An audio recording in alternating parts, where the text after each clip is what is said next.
This week, we'll learn how to draw like Sui Ishida, the creator of Tokyo Ghouls. Their style is consistently inconsistent, so this was an interesting challenge, and I'll be using their manga covers as reference, specifically these.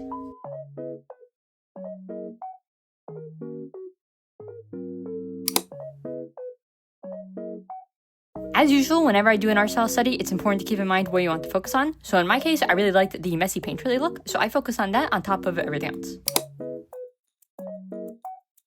Just a quick disclaimer before we get into it, Sui Ishida tends to experiment and mess with their art style a lot. They don't always use the same brushes and techniques, it seems, every time, so making this tutorial is a bit hard. So for this analysis, I mainly focus on the more smoother painterly style that they have, but I will also try to mention a bit about the other methods they use as well.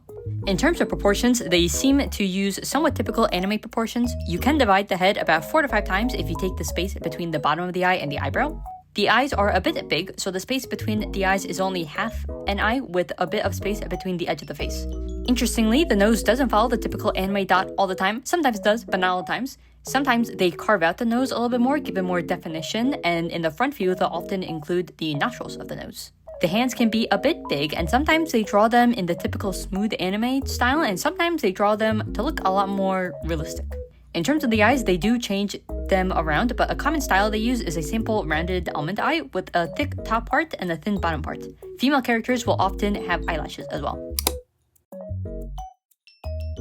Alright, so for the line art, this seems to kind of vary a lot. I've read that sometimes they do everything digitally and sometimes they'll start traditionally and finish digitally, so there's kind of like a lot of variety going on. But I think it can be boiled down to either a rough pen or pencil type brush for one look and a painterly brush for another. For my study, I used a painterly brush, specifically the dense watercolor brush in Clip Studio Paint, because I couldn't find a brush that I felt matched the rough pencil look in some of his pieces. But then maybe because those might have been hand-drawn first and scanned in later. But I do think my Horikoshi brush I made for the My Hero Academia style study might be a close contender for some of the brushes I've seen him use. So, I didn't use that brush in my drawings here, but if you are curious, I will leave a link in the description to check it out if you want to try it. But anyways, I believe they start with the typical black line art, but later in the rendering process, they will color over it sometimes. The most important part about the line art is honestly just to keep it messy. Their art style is very loose, so if you make it too clean, it'll look a little bit off or just won't really look right, especially when we get to the rendering stage, everything is messy. So my biggest tip for the line art is really just to focus on keeping it all really loose. Keep in sketch lines, and also remember that since it's a rendering style, any like sketch lines that you kind of want to hide could probably be hidden by being painted over it later on. Now, for the biggest part, the rendering. This is where the magic really happens. It follows a standard color theory. We start with the base colors and then grab the shadow color by moving down and then to the right on the color wheel. And for the left, we do the same, but we go up and to the left instead.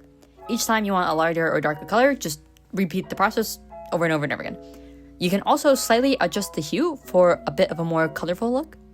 But if you want things to stay looking a little bit more muted, then don't change the hue.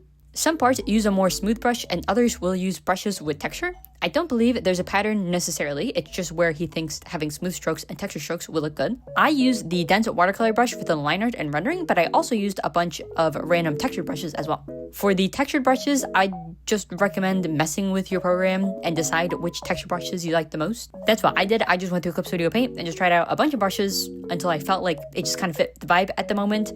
But anyways, after all that, he does also render above the line art to keep the messy look going, and occasionally will change the color of the line art in some parts to make it appear softer. So whatever the color that the line art is touching, like if it touches the skin, then you can basically just take the skin tone and use a darker version of that color to color over the line art.